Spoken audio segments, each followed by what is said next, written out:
Got a tremendous fight coming up between, let's say, dangerous striker Abdulrazak Al Hassan and Dustin Stoltzfus.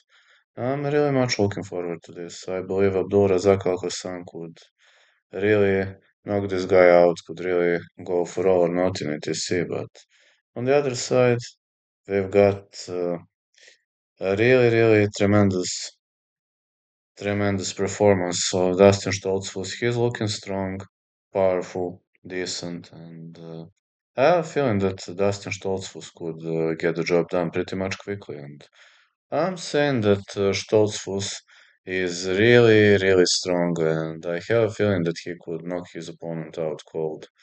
But on the other side, if I must pick a side, or if I must pick something. I'd say the fight not going the distance, but I have a feeling Stoltz was wins on the ground.